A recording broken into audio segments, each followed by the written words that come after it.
السلام علیکم، کیسے ہیں آپ سب؟ امید کرتی ہوں آپ سب خیریت سے ہوں گے۔ لرن اردو ود ارم میں ہوں ارم، اور کل کے ہم نے اپنے سبق میں پڑھا تھا کلمہ اور یعنی کہ لفظ کے حصے، اس میں کلمہ تھا، اور آج ہم کلمہ کی اقسام کے بارے میں پڑھیں گے۔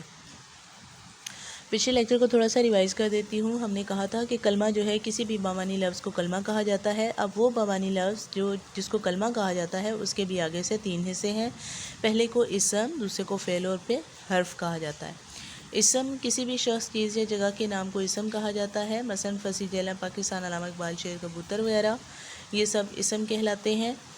اسم بیسیکلی جو ہے وہ فارسی زبان کے لفظ سے لیا گیا ہے جس کے معنی نام کے ہیں، یعنی اسم جو ہے وہ کسی بھی نام کو کہا جاتا ہے۔ آپ کسی بھی شخص کا نام لے لیں، چیز کا نام لے لیں، جگہ کا نام لے لیں، وہ سارے کا سارا کس میں آ جائے گا؟ اسم میں آ جائے گا۔ جیسا کہ شخص کا نام ہے، میرا نام ہے، آپ کا نام ہے، آپ کے والدین کا نام ہو گیا، آپ کے جتنے بھی آباء و اجداد ہیں ان کا نام ہو گیا، آپ کے بہن بھائیوں کے نام، ہر وہ شخص جس کا ایک نام ہے، اوبیسلی ہر شخص کا ہی نام ہوتا ہے تو وہ کیا کہلائے گا؟ وہ اسم میں آئے گا۔ اسی طرح چیز کا نام دیکھیں، فرض کریں آپ کسی بھی جگہ پر اس وقت ابھی بیٹھے ہوئے ہیں، اگر آپ اپنی کلاس روم میں بیٹھے ہوتے ہیں تو آپ کا کلاس روم بھی جو ہے وہ فل آف ناؤن ہوتا ہے، یعنی آپ کی ٹیچر جو ہیں، جو آپ کو پڑھا رہی ہیں، آپ کی ٹیچر، وہ بھی کیا ہیں؟ وہ ناؤن ہے، ان کا نام ناؤن ہے۔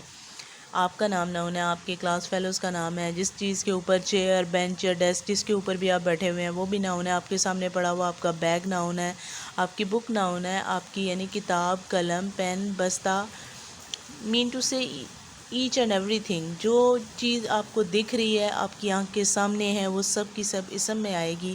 آپ گلی محلہ جہاں پر آپ رہتے ہیں وہ بھی اسم میں آئے گا۔ اسی طرح آپ دیکھیں کہ نیکسٹ ہے ہمارے پاس فعل۔ فعل کہتے ہیں کام کو، یعنی ایسا کلمہ جس میں کسی بھی کام کا کرنا یا ہونا ہمیں ظاہر ہو رہا ہوگا، وہ کیا کہلائے گا؟ اسم کہلائے گا۔ کھانا پینا، چلنا، کھیلنا، کودنا، یہ سب کس میں آ جائے گا؟ اسم میں آئے گا، فعل میں آئے گا۔ اس کو فعل کہیں گے ہم، یعنی کام ہو جائے گا یہ۔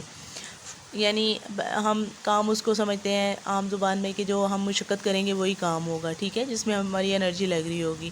لیکن اگر آپ اردو گرامر کی اصطلاح میں دیکھیں تو آپ کا سونا بھی فعل ہے، آپ کا اٹھنا بھی فعل ہے، آپ کا بیٹھنا بھی فعل ہے، آپ کا کھانا بھی فعل ہے، آپ کا پینا بھی فعل ہے، آپ کا نہانا بھی فعل ہے، ایون آپ کا پڑھنا بھی فعل ہے۔ یعنی ہر وہ چیز جو آپ کر رہے ہیں، ہر وہ کام جو آپ کر رہے ہیں، وہ سارے کا سارا فعل میں آ جائے گا۔ نیکسٹ دیکھیں آپ حرف، یعنی تیسری قسم جو ہے وہ کلمہ کی حرف ہے۔ حرف وہ کلمہ ہے جو نہ تو خود کسی کا نام ہو، نہ کسی مصدر و مشتق سے متعلق ہو، بلکہ دوسرے کلمات سے مل کر اپنے ہی مطلب جب بھی دوسرے الفاظ یا دوسرے حروف کے ساتھ یہ ملتا ہے یا دوسرے الفاظ کے ساتھ ملتا ہے تو اس کو بامانی بنا دیتا ہے، یعنی خود تو اس کا کہہ لیں کوئی معنی نہیں ہے لیکن دوسروں کے ساتھ مل کر ان کو بامانی ضرور بنا دیتا ہے۔ اور اس کے بغیر جو ہے وہ اسم اور فعل جو پیچھے ہم نے گزشتہ 2 قسمیں پڑھی ہیں کلمہ کی، وہ دونوں بیکار ہیں، اسم اور فعل دونوں بیکار ہیں، اور یہ جملے میں ربط قائم کرتا ہے۔ نے، سے، کو، پر، تک وغیرہ یہ سب کس میں آتے ہیں؟ حرف میں آتے ہیں۔ اگر آپ کو پچھلے لیکچر کو غور سے سننا ہے کیونکہ میں چیپٹر وائز چل رہی ہوں، اگر آپ کو مزید جو ہے وہ پچھلی انڈرسٹینڈنگ آپ چاہتے ہیں ہو جائے تو اس کے لیے آپ میری پچھلی ویڈیو کو دیکھیں۔